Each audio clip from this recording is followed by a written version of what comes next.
Congo Avenir. Mboka ya Bakongo.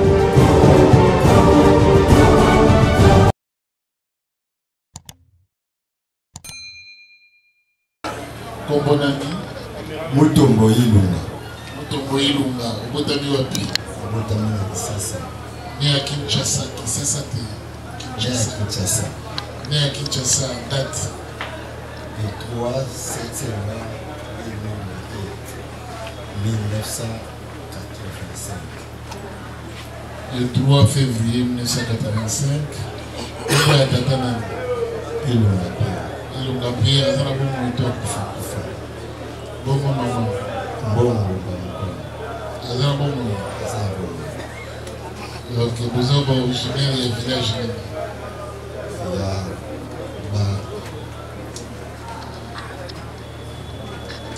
On est qui va ma bien. Village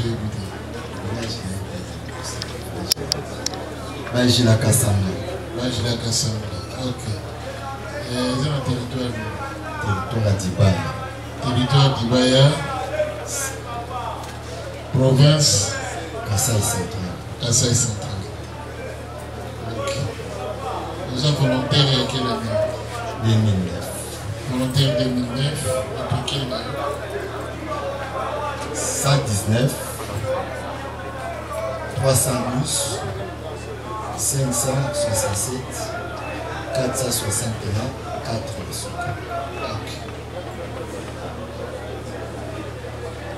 Unité. PCR. PCR. Vous avez pété? APP. Vous avez marié? Oui. PCR, il y a Kini Centre. Kini Centre. Ok, marié, même. Marié, Nanan. Patricia Fongo. Patricia Fongo, père de combien d'enfants?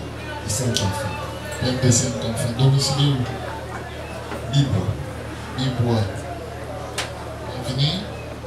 Kwamo. Kwamo numéro? 150. 150. Combine? C'est.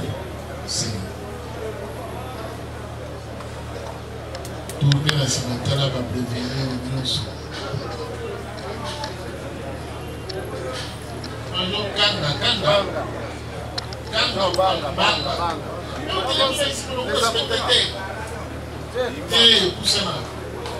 Maître, c'est la presse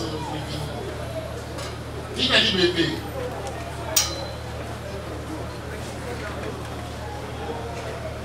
Tala ba madame Fumola Michu.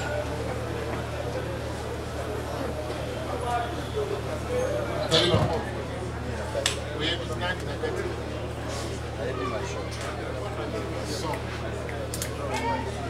oui, major, on va passer plus d'années.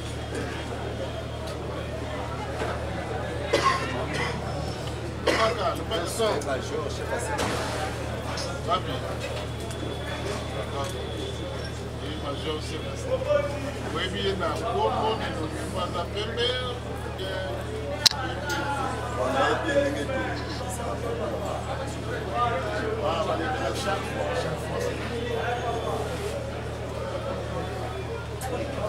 est-ce que nous allons faire on savait qui datait le 25 mars 2025 l'appareil de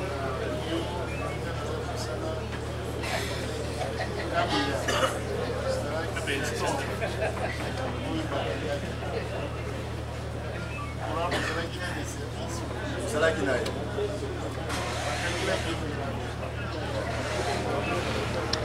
Zaki mwana kando. Baba ya telemi lokola. Sasa ya sumeza.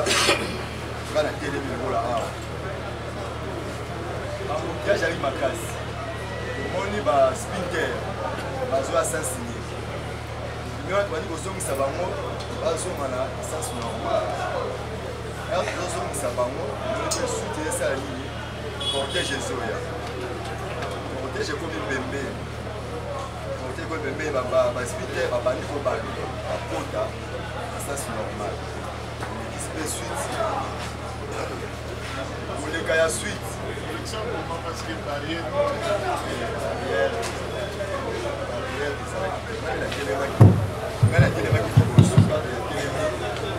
Kabe a télémi le Kola Wana. À la télémi le Kola Kabe. Voilà 3 personnes. Ma père, c'est toi là qui m'y parle. Kabe a télémi le Kola Wana, la télémi A. Kabe a toujours mis tout quand on se pose auquel il bosse pour caler dans l'éléphant. Moi, je suis tout qui tambo et les qui s'attendent au créer soit embouteillage à ma casse pour les tambo na éléphant ba jambe azate. Si vous voulez vous étouffer les choses qui tambo moi mais tout qui te bosse à la télé. On dit que ça va spinter. Comment ni cortège zoya. Le privilégié cortège ça ni électrique. Cortège électrique, cortège électrique. Et téléma qui n'a pas posé et téléma quitté. Cortège et téléma dans le cortège. Si vous passez par le Zingambo, vous tout ce qui est anaïe. Vous avez télémi wana na télémi ao.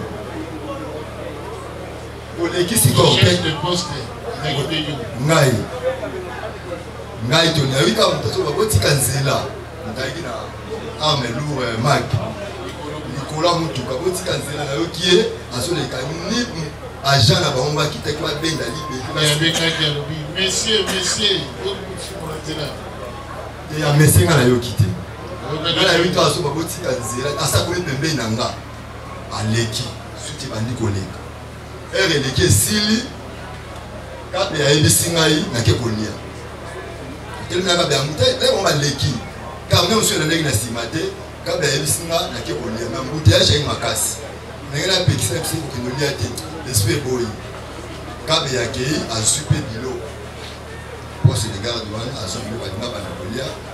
Ngana tika na kati ya boulevard. Bana ba moto na ba gates basala ko net moi débat.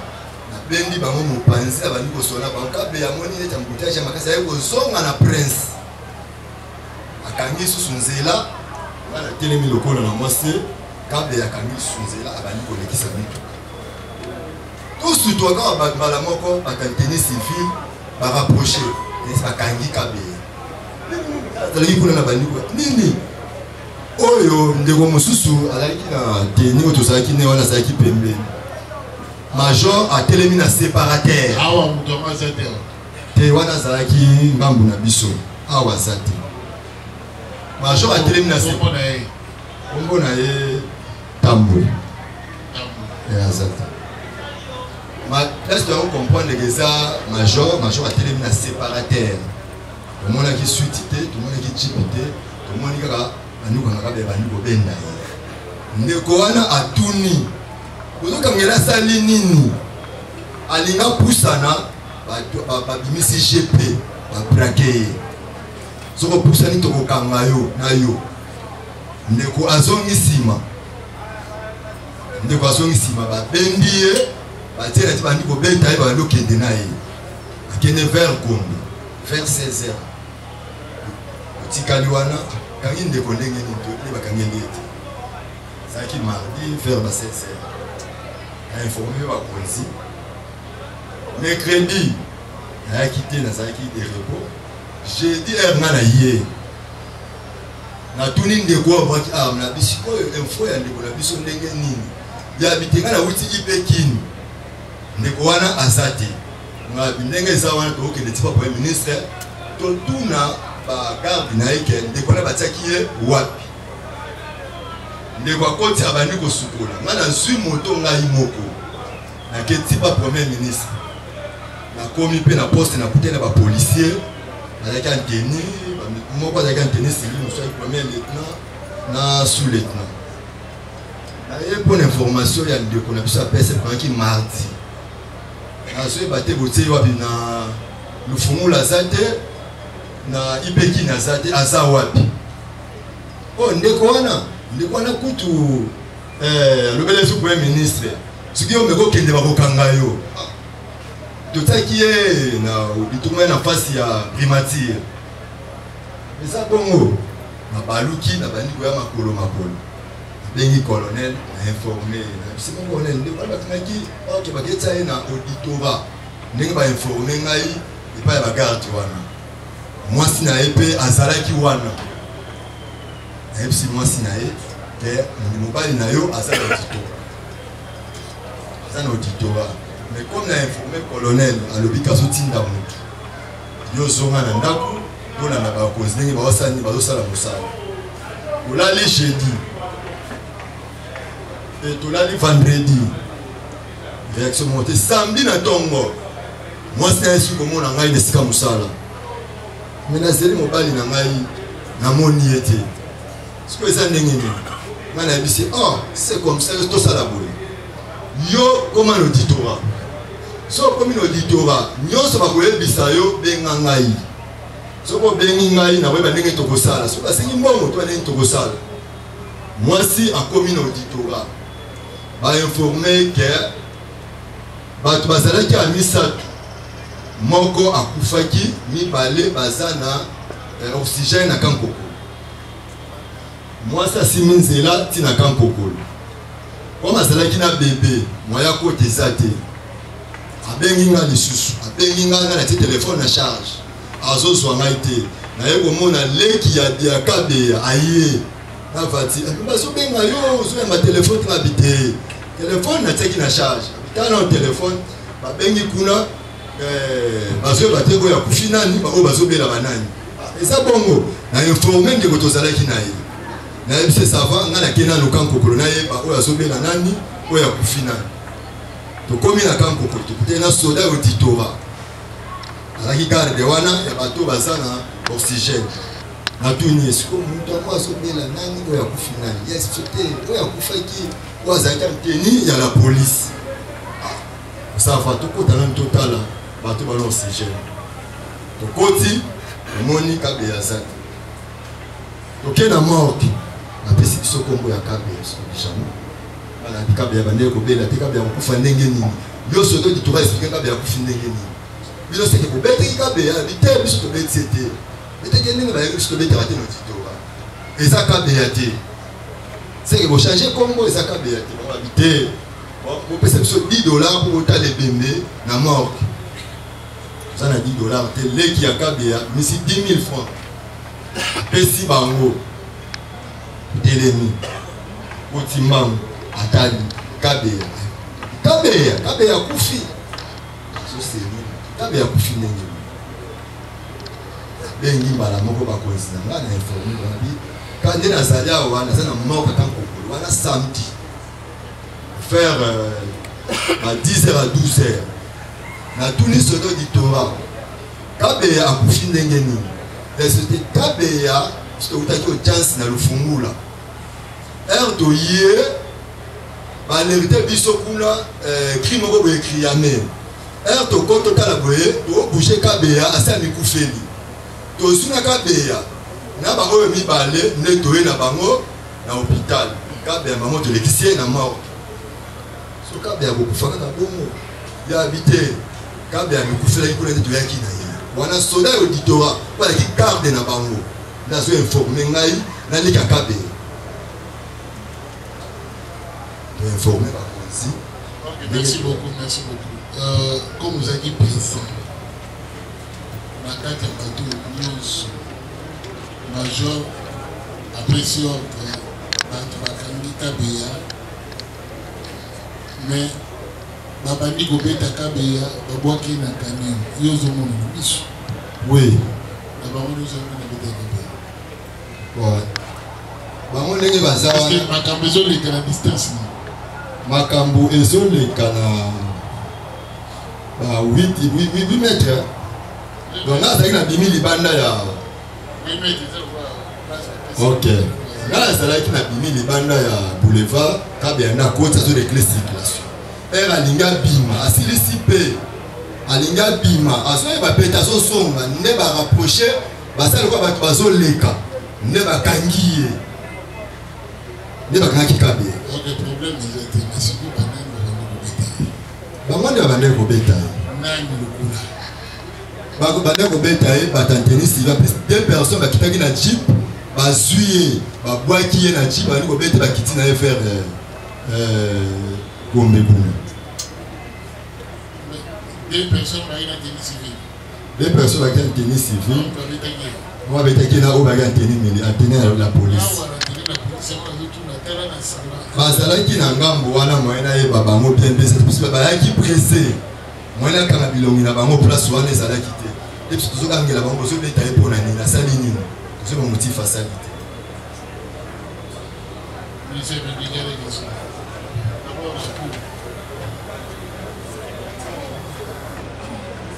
Aujourd'hui, c'est M. Koukasawili. Ah, comment on a eu Mutombo Billy. Mutombo Ilo. Voilà. Aujourd'hui, vous allez à la distance à peu près 8 mois. Mon indéné à Camille. Mon indéné à Zobéta. Combien de personnes estimez-vous Oyo à Kitali? Deux personnes. Antenne civile. Oui, antenne, qui n'a pas pour renforcer force là-bas.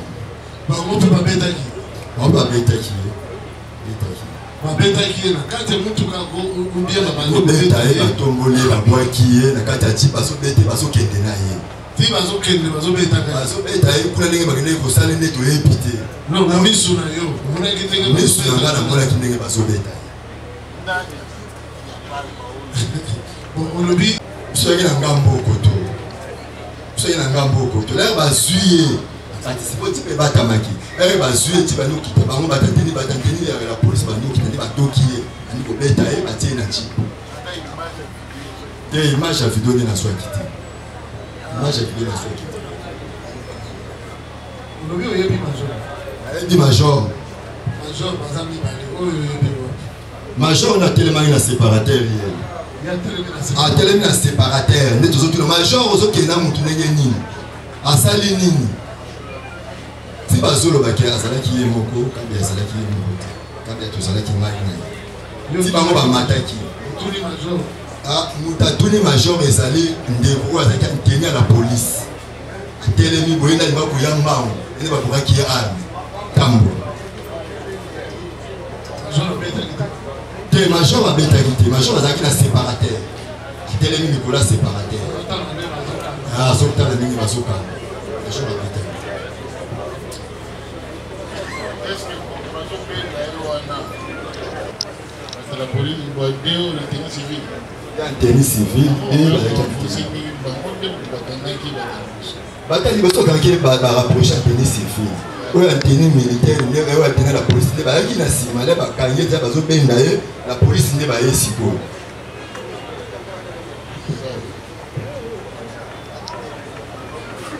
Oui, ça vous oui, là, il y a un poste.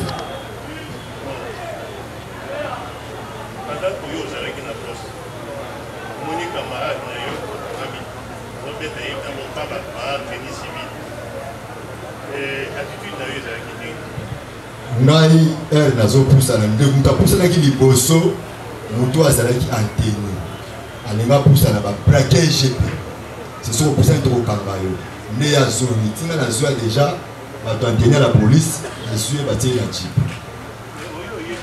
oyebi major commandant détachement ya premier ministre mona qui est oui na mona qui est mais on a eu poussa qui pour par rapport ya qui bateau ya baina ye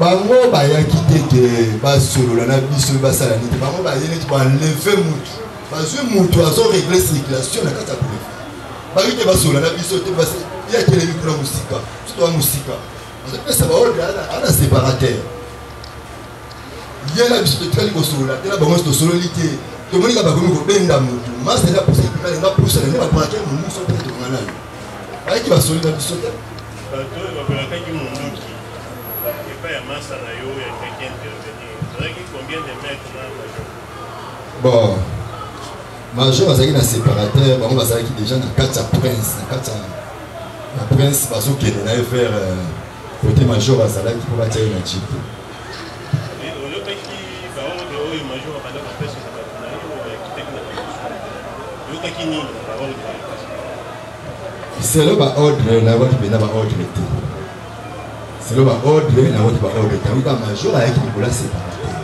on a mona qui na misu on a confirmé que nous a suite na bango pour tout le monde major on a confirmé que les major la suite à Kimani.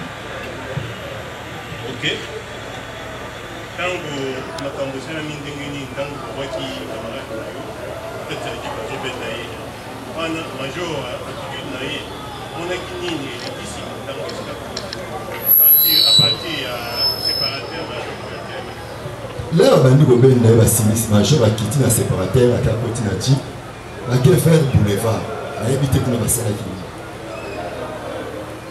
a umela kiteke sala kiteke basala débat ou bien une heure d'temps Zaki le moment où le coin est les fonds où il y a ma seconde, pam papa, bakei. Major tant qu'on va déposer devant là.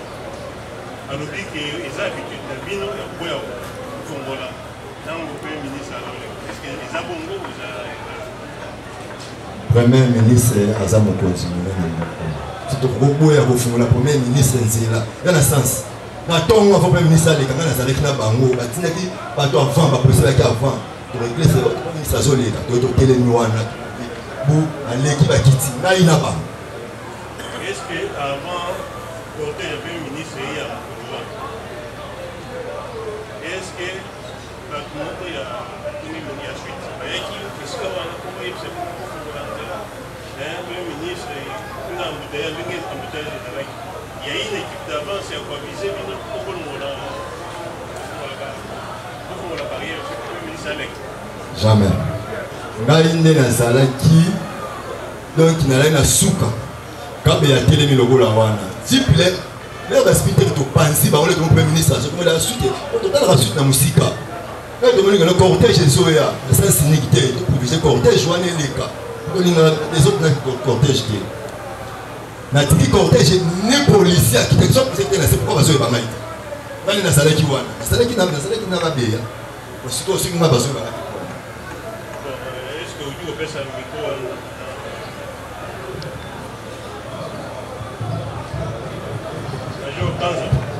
Bon colonel. Est-ce que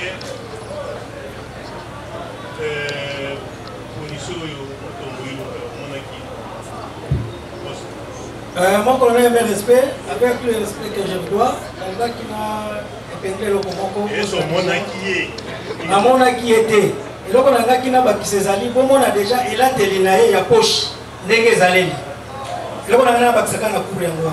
Déjà mon colonel bota de la télinaé.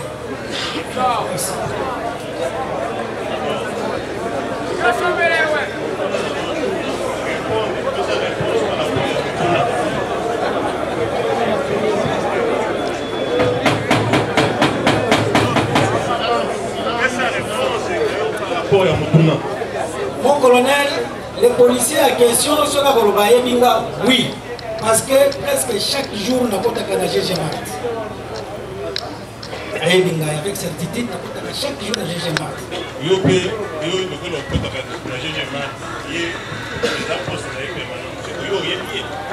Na bien mais na mona qui na mission na ngati. Parce que na mona gaye. Na éviter mais na mona qui na mission na ngati. Oh non c'est lobby, waza na droit ko ya ko waza na posa ko. Na mona qui était.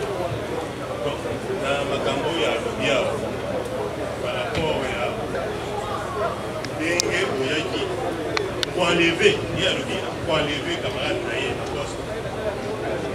Est-ce que vous confirmez du Cameroun?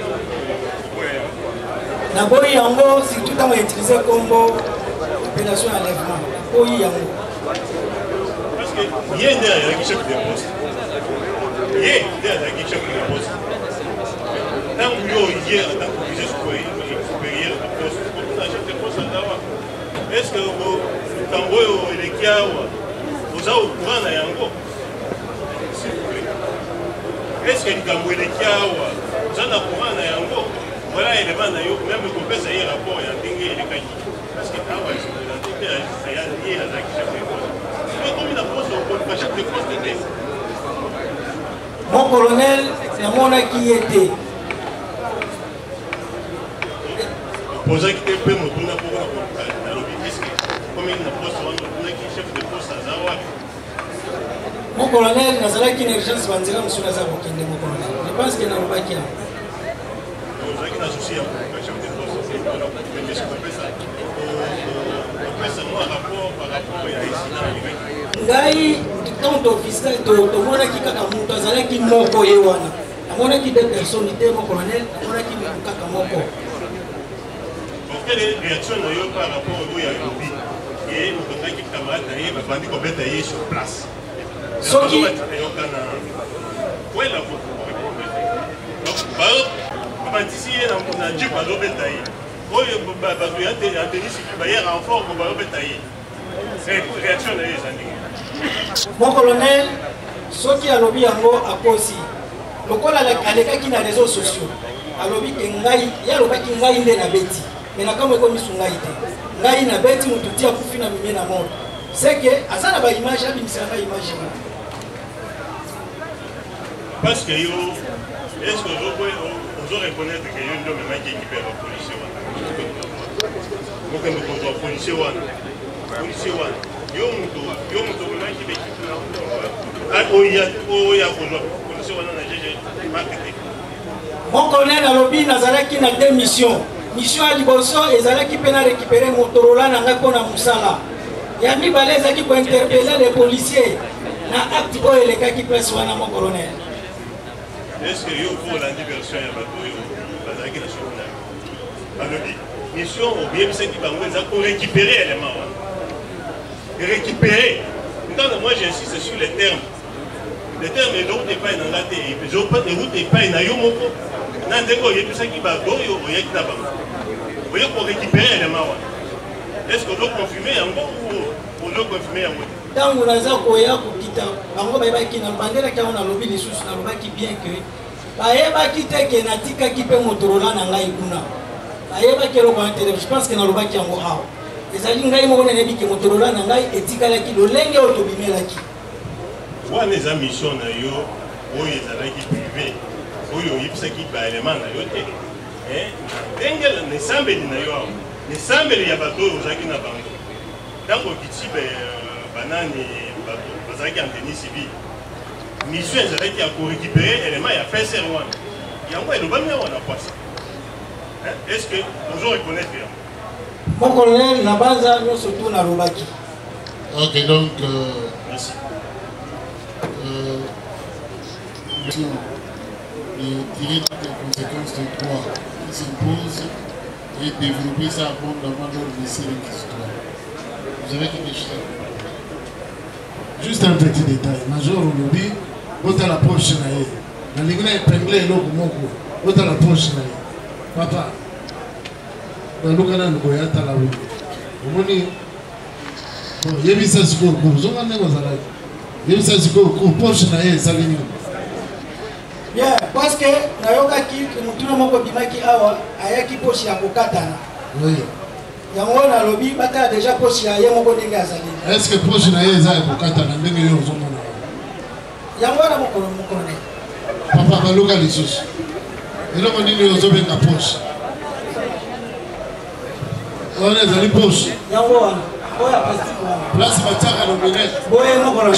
Wana poche. Te poche nde yango wana tra. Yango mpe balobaki nde yango balobi ezalaki neti. Merci.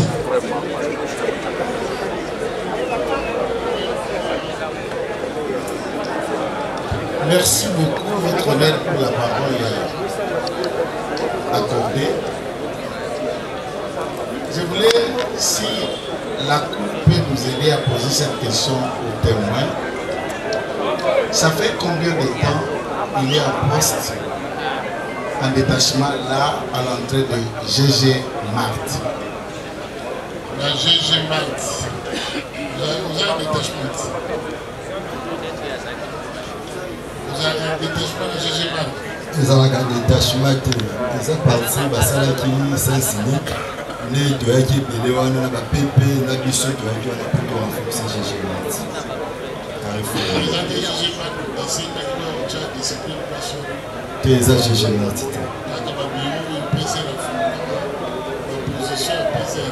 Les abonnés. Merci beaucoup. À la question de la Cour, au Major Guinée. qui, dans son narrateur, je voulais faire une observation. Je crois que nous parlons bien de la vie humaine. Autant que nous respectons l'officier, le major Dunia, c'est dans ses droits de dire tout ce qu'il peut dire, de nier tout ce qu'il peut nier. Mais il affirme qu'il achète souvent, chaque jour, à GG Mart. Habitait-il les parages de GG Mart? Ça, c'est la première question pour Dunia, puisque c'est chaque jour qu'il est là. Ou c'est puisque c'est le lien de proximité de son travail. Et en deux, s'il me connaît, c'est puisqu'il me voit souvent acheter. C'est quand même un officier de police. Dans un endroit où vous y venez souvent, et il y a des hommes antémis que vous ne pouvez pas connaître, mais c'est l'autre qui te connaît. Je voudrais que Major Bouli a dit, est-ce que c'est pure l'arrogance ou c'est puisqu'il se moque de la mort de l'illustre disparu? D'abord, nakoki jamais ochola ndeko oyo akataka elamba moko na ngai oyo bazoloba lelo akufi, nakoki jamais kochola mémoire na ye. Donc mpona wana kongola yango nakoki kochola mémoire na ye te, azali moninga na ngai befo.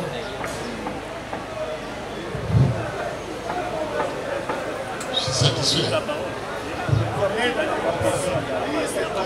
Puisque la théorie, si vous voulez bien, la théorie c'est de savoir, cette question a été posée par la République. S'il y a un caractère tout à fait démontrable d'une vengeance, celui-ci vous dit c'est moi qui ai ouvert la porte, c'est moi qui ai régulé, qui a fait passer le cortège.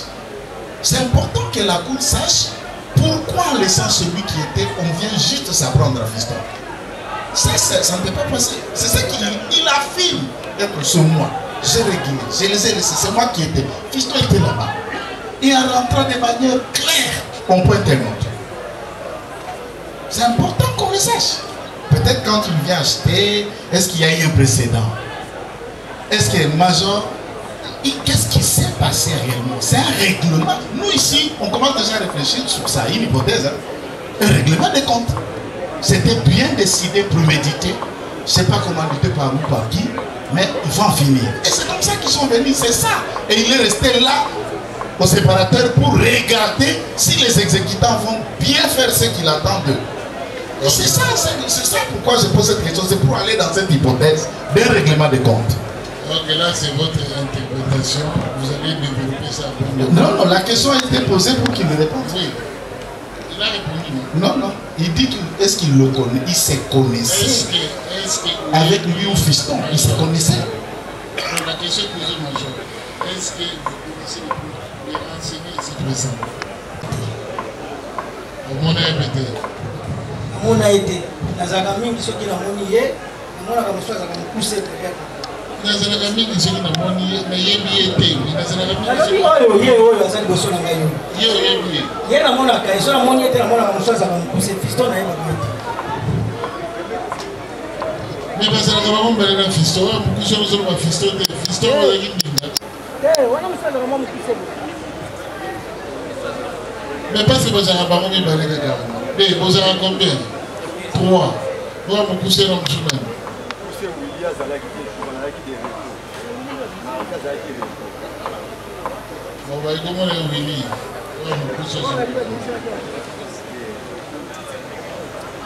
Monsieur le Président, nous avons encore la parole. Nous voulons savoir une petite chose. Mon cher collègue Dunia affirme haut et fort que en rentrant, il avait 2 missions précises. La première, c'était la récupération de son Motorola qui était resté au bureau. La deuxième, c'était prendre. Bon, j'ai vite récupéré, interpellé, tout ça. Je parle de prendre. Il était venu prendre le policier qui aurait, parce qu'il dit, il a prétexté que le policier avait insulté. Je demande cette réaction-là, Monsieur le Premier Président. Lui étant commandant de sécurité, d'une haute autorité de ces pays. Encore que, bon, à l'audience d'identification, je n'avais pas entendu là où il a parlé de la formation des VIP, very important person. Je n'ai pas entendu ça. Mais il s'est donné le culot de venir prendre les policiers en plein exercice de ses fonctions, affectés à son poste, et il a ramené. La question est celle de savoir, il voulait faire plaisir à qui, monsieur le Premier Président? Mon colonel, dans ma question, si je pense que nous sommes dans le baki. Aza besoin de la kaka. Nous sommes dans le baki. Non, mais on va dire si il est là, il y a tant de gens qui ont identifié,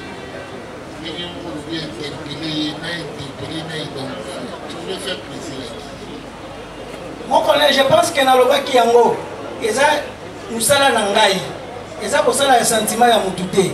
Naza kuna na mission ya kokengela mokonzi munene wana. Tangu na moni apte ndekona il faut na linga na yeba. Ezali l'intention que nga linga kina yeba ya ko barricade nzela. Je pense que tout yango na bana sina lobaki. Major Dunia. Olobi bien, olobi que bien. Oui, mon collègue. Réaction na yo ezali quand il dit à la cour. Tant ozo yebisa cour que yé mutu alekisaki cortège tellement quitté. À Olobi, il n'y avait pas de barrière. Olobi oyebi. Alors, la question est surtout tout pour la Yorobaki, place wana omona kikaka kabi ya yemo. Siko yo ya Olobi yé mutu alekisaki cortège. Alongoli nano ba sprinter azongisi bango amoni cortège de musika botelema kité alekisi yango alobi oyoki mais apparemment tu n'as pas réagi. Yo réagir kaka na poche nzoka poche za moki.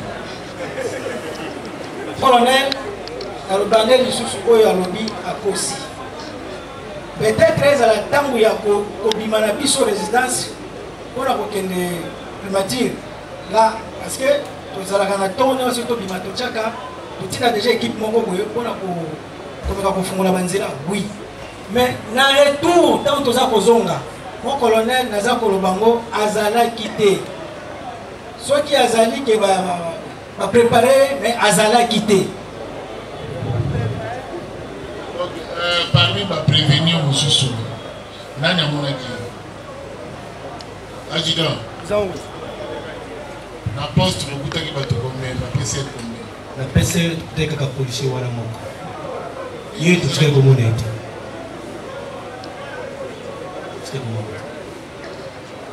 nani amonaki namonaki ete namonaki ete mon colonel. Mon colonel namonaki ete azalaki te namonaki ete il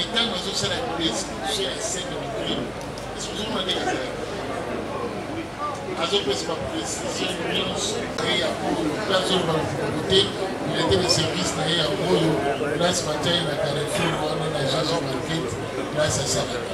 Il était de service. Et ça ne tombe pas de. C'est.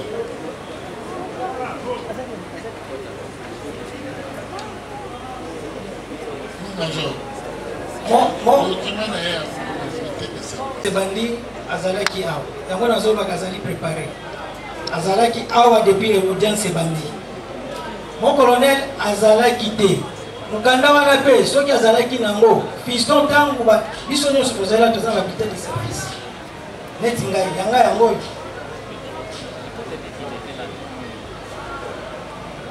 ata soki bokangi ngai nakolakisa habité de service na ngango yango habité de service mais tangu bakangaki ye nayebi te est-ce alakisaki habité de service wana ezalaki te même notité kota memaki ye nayebi te so alakisa habité de service.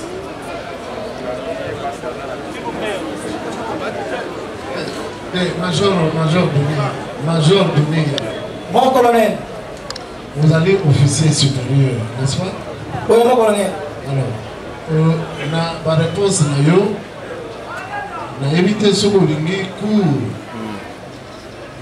à Kanisa na mutu na que la poste donné dans un poste donné, il y a la police, ou bien il y a l'armée.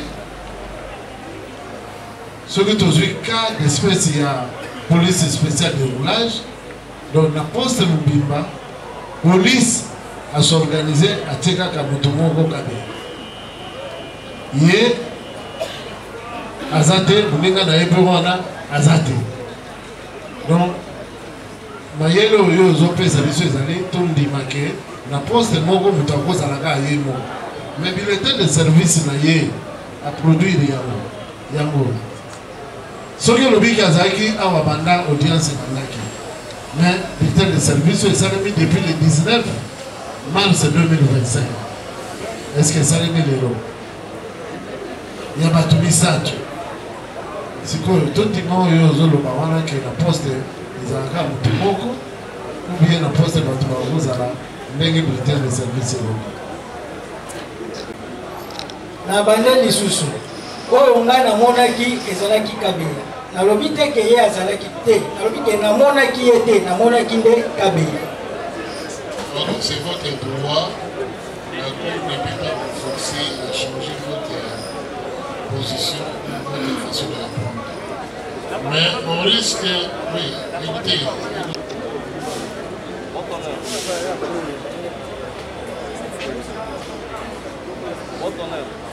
D'abord, il y a eu le parquet a établi une réquisition d'informations,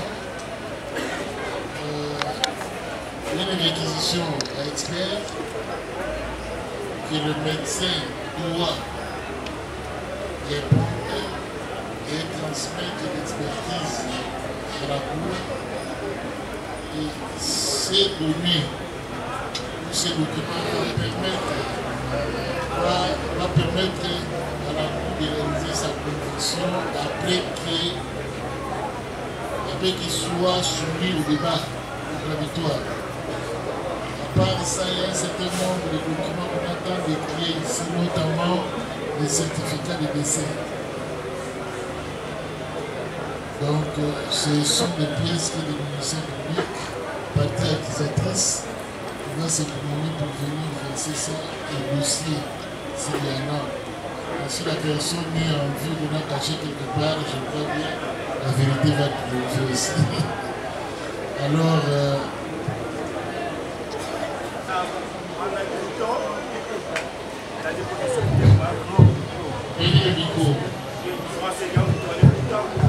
la déposition du renseignement et ce que le prévenu ont dit, il y a des éléments qui corroborent. Il a dit qu'il y avait des éléments en tenue civile et d'autres éléments en tenue militaire qui sont venus arrêter, regretter Fiston Kabeya. Alors, nous voulons que le major, comme étant le commandant de sécurité et celui qui a amené ces éléments au poste là où se trouvait le traité Kabeya, qu'il nous puisse, je ne sais pas si ces éléments qui étaient en tenue militaire et en tenue civile, les noms sont cités là-bas, nous voulons que ces deux éléments en tenue civile comparaissent aussi ici devant qui nous donne le nom, les identités, qui décrit les identités de ces éléments.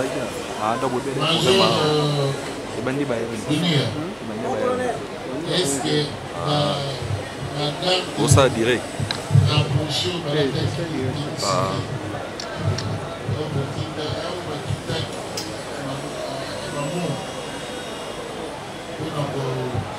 procéder à l'interpellation à Kabeya.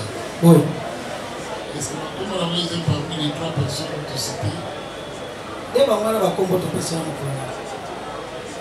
Dans l'air noms sont là. Donc ils seront avec nous à la prochaine audience. Il y a encore un souci? Oui. Parce que ça vient de la partie civile. La partie civile a sollicité la comparution de ces deux policiers qu'on vient de citer leur nom tout à l'heure ici. Alors, notre préoccupation est la suivante. Nous voulons savoir, ces policiers viendront comparaître devant votre auguste cour en quel titre? c'est ça. D'abord, ils viendront. Oui. D'abord, la Cour va vous faire savoir en quelle qualité vous parlez au nom de ces policiers qui ne veulent pas leur assistance. Merci. Et puis de deux, la Cour, dans son activité positive, reçoit les demandes formulées par toute processus. Oui, votre honneur, monsieur le Premier Président, merci beaucoup. Nous apprécions la sagesse du tribunal et de la manière dont vous conduisez ce débat. Et si vous allez... Ne minimisez pas la juridiction. La Cour plutôt, c'est une erreur. Alors, monsieur le Premier Président, nous avons une demande. Mais avant de formuler cette demande, on avait quand même quelques questions à poser, à faire poser aux renseignants qui a comparé avant la remise, si la Cour peut nous permettre à cela. Oui, monsieur, merci beaucoup, monsieur le Premier Président. La première question est celle de savoir est-ce que les renseignants peuvent nous déterminer combien de personnes a-t-il administré les coûts sur la victime? D'après... Ok, c'est une question pertinente, mais à son temps, la Cour avait posé même la question aux renseignants ici présents d'identifier, ne serait-ce identifier parmi les prévenus l'auteur d'un coup. Il n'a pas été en mesure de le faire. Il a prétendu qu'il voyait le scénario à distance et il était incapable de faire correspondre tel coup à tel prévenu.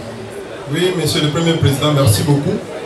Comme il a bien précisé qu'il était à distance à 8 mètres, je pense. Oui, et c'est pourquoi notre demande se formule à ce niveau-là que, comme il a soutenu devant la Cour ici qu'ils étaient au nombre de 3, si la Cour peut permettre que le troisième policier qui formait leur équipe, celui qui est court, puisse aussi comparaître à l'audience prochaine.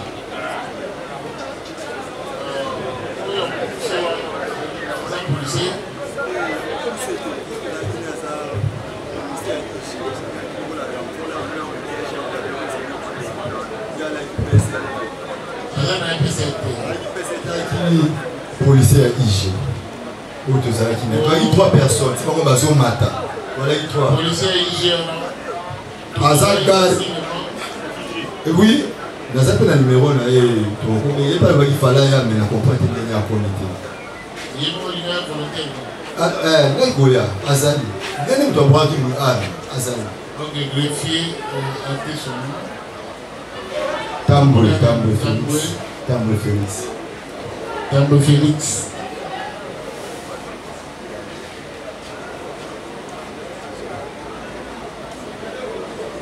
Il est mal de IG. IG.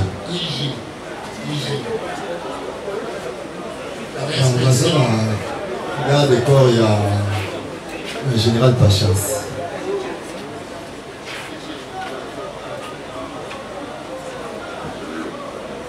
Comme ça, on peut s'en prendre, on fait l'audience, on déclarer à sa audience sur le bénéficiaire. C'est ça? C'est bon. Ok.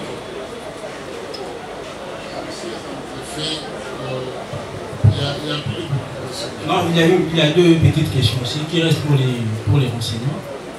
Parce que les renseignants soutiennent ici qu'il était présent lors de l'événement. Est-ce qu'il avait informé ses autorités hiérarchiques ou soit dressé un rapport par rapport à l'enlèvement, soit au coup réussi par son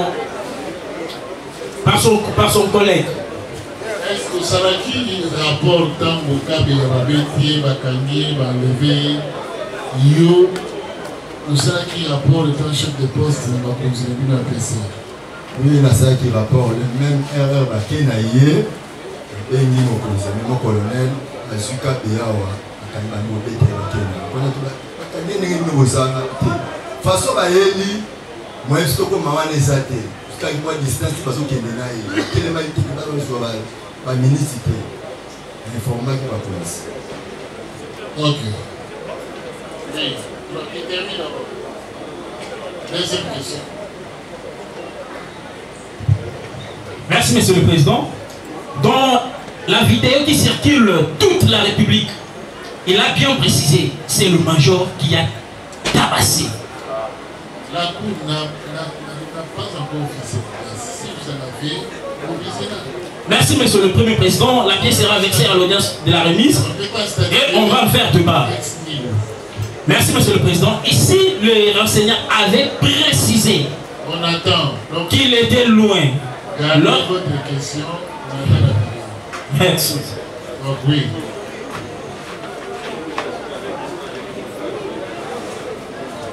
Préséance.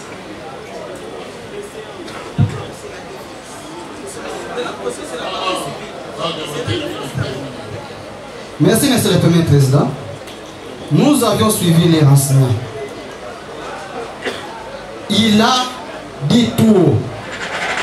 En arrivant à l'hôpital au camp Kokolo, devant les agents de l'auditorat, ils ont dit que Moko Akufaki Nakasho ya auditorat Mibale Baye na oxygène out. Cette information, il peut dire à la cour, il a recueilli ça auprès d'un policier, ou bien auprès d'un médecin, ou bien auprès d'un agent de l'auditorat. La cour vous pose la question. Ces choses-là, ce qui sort de votre bouche, vous aviez écrit ça où? Il vient de déclarer votre honneur qu'en cherchant l'élément après Kalfungula, il peut qui la dame du défunt est allée se renseigner à l'auditorat. En arrivé là-bas, c'était le samedi, on lui dit que non, ils sont à trois. L'un est décédé ici et deux sont en urgence dans l'oxygène à l'hôpital de Kankokolo. Arrivé là-bas, il s'est renseigné auprès d'un agent de l'auditorat qui était là. On l'a confirmé que un policier qui était en tenue était décédé à l'auditorat. Et ont été amenés en urgence, ils sont dans l'oxygène.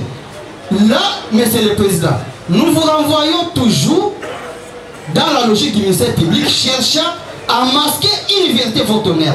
Parce que la Cour est en train de chercher à quel niveau notre compagnon d'armes Kabeya a trouvé la mort, votre honneur.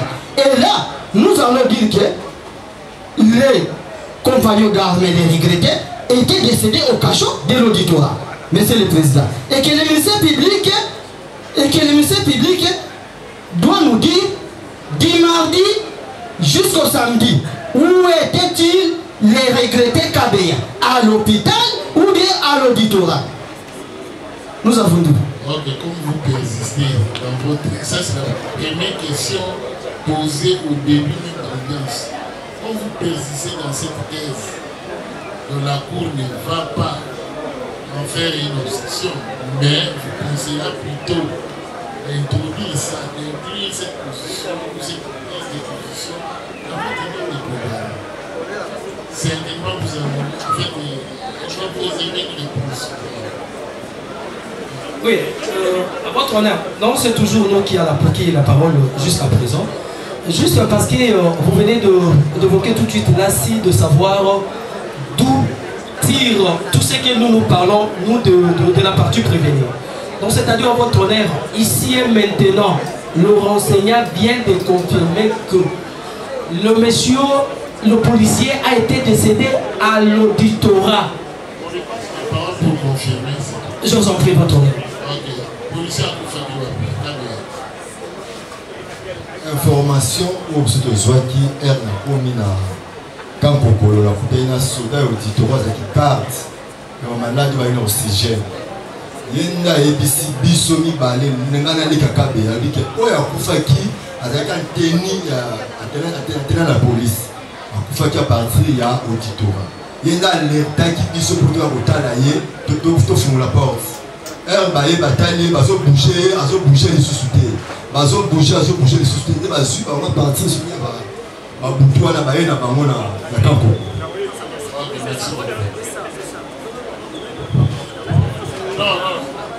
Oui, oui, je vous en prie, répétez que tout le monde termine. Non, c'est lui qui vient de poser la question, monsieur le Président. Ils ont quelque chose à ajouter. Oui, vraiment, votre honneur, oui, la dernière.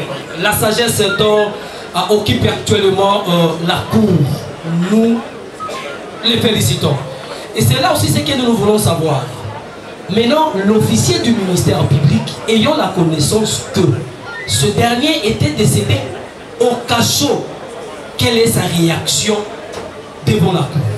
La réaction du ministère public, votre honneur. Ce n'est pas lui qui dit, c'est le prévenu qui dit, non, les renseignants. Ce n'est pas le conseil, c'est les renseignants. Les renseignants vous disent que ce sont les informations qu'il a eues. Mais qui est habilité à confirmer les décès de la personne? Je crois que la raison d'être de déplacer de regretter quand même de l'auditorat vers l'hôpital, ce n'était pas les décès. Mais nous avons fait une reconnaissance. Nous attendons que le médecin puisse nous donner la raison du décès. De regretter quand même. Alors, c'est comme ça que je disais, d'entrée des jeux, quand il est mort à l'hôpital, il y a le médecin qui est la personne dernière, le mieux placée pour nous donner les raisons du décès de Kabé. Mais si lui, chemin faisant à la recherche de Kabé, on lui a donné l'information, c'est l'information. Nous attendons le président du médecin. Merci. Merci beaucoup. Merci, Monsieur le Président. Oui, merci, Monsieur le Président. Monsieur le Président, ce sont des remarques et questions. Apparemment, la défense, je crois comme si ils ne sont pas opposés. Parce qu'ils sont en train de remettre à cause de tout ce qui a été dit. Mais apparemment, j'ai trouvé qu'ils ne sont pas opposés. Vous avez donné la parole aux renseignants. Les renseignants vous a dit les informations dont il a été informé aussi longtemps dont il est arrivé à l'hôpital. Ils ont écouté, mais ils ont répété encore la question. Ils demandent encore comment il a su.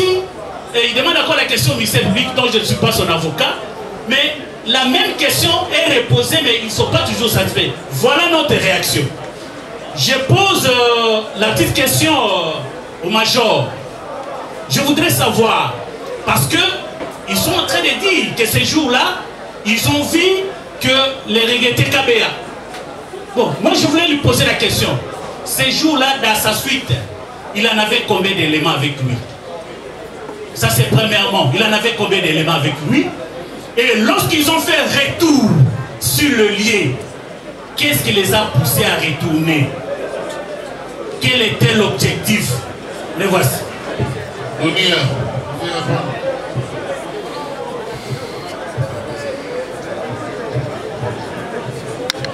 Mon colonel, mes respects avec le respect que je vous dois. Je pense que, à bon retard, parce que la question a déjà été décalée. S'il vous plaît, votre honneur. Je crois que les débats de tout à l'heure et l'intérêt que le ministère public nous a amené à nous présenter un témoin, c'est pour démontrer devant la Cour et toutes les catégories et la théorie de l'entraînement pour nier, rejeter tout en bloc tel que ça a été projeté et fait comme on l'attend. Là, c'est maintenant la pratique de cet entraînement. Est-ce que Fiston Kabea était-il à son poste vivant? Les témoins vous disent vivant. Les autres reconnaissent l'avoir vu vivant. Était-il le seul ou avec un collègue? C'est démontrable par un élément. Même dans l'hypothèse impossible, un major, un officier supérieur qui vient dans un tronçon, il y a d'embouteillage, on trouve un seul policier en train de réguler. Un seul policier en train de réguler. Au moins vous le prenez pour faire chier tout le monde avec les embouteillages. Vous le prenez, le seul policier là. Vous l'amenez vivant. Mais quand on veut vous dire, oh, que le ministère public nous présente, il est vivant, il est mort. Est-ce que d'abord, pour qu'il arrive dans le local du ministère public, ils avaient un mandat du ministère public? Qu'ils vous disent, si le major ici a été requis par le ministère public pour aller lui amener Kabea Senda, si oui ou non. Puisqu'on commence à dire de quelqu'un qui non dit, il est rentré le corps, est-ce qu'il a requis? Là, qui l'envoie d'aller le prendre, utiliser leurs mots. Là, vous l'avez pris, est-il mort? S'il est vivant ou mort, alors dites-nous-les. Ça, c'est ce jeu-là que nous devons éviter. On parle d'une vie humaine. Ma simple question, est-ce que le major a-t-il été requis par l'auditorat pour aller interpeller X et le lui ramener manu militaire chez lui? Ok, merci beaucoup. Votre intervention est vraiment pertinente, mais demain pour aujourd'hui, la Cour donne le mercredi, espérons que le mardi, le ministère public venir avec une pièce cardinale pour le projet de la vérité, ainsi que première étape de séjour est suspendue.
Nous n'avons pas encore la vérité. Nous sommes à la recherche de la vérité. Nous sommes en pleine instruction. Vous voyez, mais ce qui est évident, de l'arrestation, retrouvé mort. De l'arrestation, retrouvé mort. Alors, le ministère public a dit que à quelqu'un qui est hôpital, à plus d'hôpital. Si tu as fait ça, tu vas bêter. Mais il y a le but qui est dans l'auditoire. Alors, c'est pas même le major du NIA, c'est l'autre major Barna qui est servi de renseignement à la primature, qui avait identifié le gouvernement Christian Senda et qui accepte d'avoir amené Christian Senda dans l'auditoire. Vous voyez?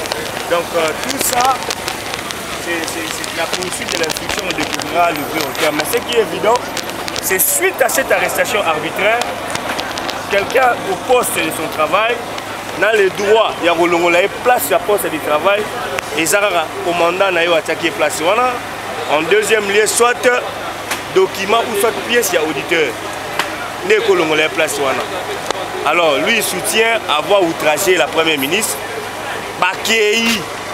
bazongi et puis azonga qui quoi interpeller. Alors on ne sait pas, est-ce que le Premier ministre a eu Yango, parce que quand il a outragé le Premier ministre, la victime c'était qui? C'est la Première ministre. Est-ce qu'il a eu Yango? Est-ce qu'il a fait ça qui bango initiative ton dingi ça va kende ba kangay? Merci beaucoup. Merci. Stéphane, vous êtes avocat de la partie ou des parties civiles? Prévenu. Prévenu. Ah, vous êtes les avocats de certains prévenus. Vous avez entendu la déposition des renseignants qui vont pratiquement à l'encontre de déposition de certains de vos clients. Est-ce qu'on peut dire que vos clients sont vraiment impliqués dans la mort de Fiston Kabea? Merci, monsieur le journaliste, pour la parole m'accordée. Premièrement, je me réserverai de toute analyse au fond de cette affaire, de ces dossiers. Mais par rapport à la déposition des renseignants, les renseignants avaient bien dit ici qu'il était hors les chaussées, alors que l'événement s'est déroulé dans les chaussées, qui démontre qu'il y a des insuffisances. Et le renseignant a bien dit ici, ce n'est pas le major qui a tabassé. Et il n'y avait aucune personne qui a tabassé. Mais les personnes qui ont arrêté étaient en témoignage civil. Bien qu'il y ait une petite concordance, je dirais, une petite nuance de fait qui crée un peu de mariage par rapport à l'exécution, ce qui est en tenue civile dit par notre client. Et c'est des tenues civiles dit par les renseignants. Mais les renseignants étaient devant un fait accompli de démontrer qui a tapé, qui a procuré des coups aux défunts dont nous sommes de tristes mémoires ensemble avec la famille, bien que nous sommes avocats de la partie prévenue, mais c'est un Congolais, un être cher qui vient de nous quitter. Le commandant de l'escorte a dit qu'il avait interpellé Fiston Kabea de façon paisible, mais les renseignants nous a dit ici qu'il avait été tabassé. On a commencé à les tabasser là-bas. Et c'est ce même qui fait que le tribunal, ou la cour plutôt militaire de Kinshasa-Gombe a instruit aujourd'hui sur les coups et blessures ayant entraîné la mort de Fiston Kabea. Est-ce que vous reconnaissez, allez-vous vraiment plaider coupable pour solliciter des circonstances atténuantes? C'est pourquoi j'avais dit premièrement, je veux me réserver par rapport à l'analyse du fond. Plaider coupable et solliciter des circonstances atténuantes, là c'est entrer au fond. Mais par rapport à la déposition du renseignant, j'aimerais vous éclairer à 2 points. Et premièrement, les renseignants avaient bien dit que l'opération n'a duré que 30 secondes. Eux, je ne sais pas. Une opération professionnelle qui a duré 30 secondes, on peut enregistrer combien de coups? D'où il y a eu l'intervention de 4 personnes, je ne sais pas. Faisons l'analyse criminelle, que chacune des personnes qui venaient, chacune des parties qui venaient, analyser chaque 15 minutes, quitter son endroit pour chaque 15 minutes arriver, pour faire l'opération, une opération qui a été enregistrée pour 30 secondes. Comme a dit le renseignement, l'opération n'a pas duré. Il n'avait pas une montre pour calculer les minutes. Mais il a précisé devant la cour. Nous sommes avocats, nous allons se servir que de moyens de béquilles qui nous ont octroyés. Il a bien déclaré que l'opération n'a duré que 30 secondes. Et ça n'a pas pris 1 minute. Non, non. Alors qu'il y a eu 4 intervenants. Et nous savons très bien, dans un coup où il y aura 4 intervenants, l'opération peut traîner 30 minutes, 30 secondes, pardon. Non, c'est impossible. C'est pour dire que non, il y a des contradictions nécessaires. Et je me poserai la question, les 4 autres prévenus qui viennent de succomber à l'auditorat, ça fait de cela 2 ou 3 mois passés, par rapport aux étouffements et à la peste, qu'on dirait, parce qu'un le prévenu réclame, il serait déjà souffrant de cette maladie. Et les 2 autres, ils étaient tabassés par mon client ou soit par l'équipage de mon client? Non. C'est pour vous dire, par rapport à l'étouffement, notre frère n'a pas dit supporter. Et par rapport aux émotions, il ne s'attendait pas. Un jour, ça pouvait tourner de la sorte, peut-être. Ça arrive aussi à certaines personnes. Pour toute leur vie, ils ne croyaient jamais être en arrestation un jour. Mais le jour arrivera, les personnes peuvent être, je dirais quoi, spécifiées. Il saura comment réagir, comment vivre par rapport à cette émotion. Peut-être que c'est le cas de notre frère qui vient de nous quitter. Congo Avenir.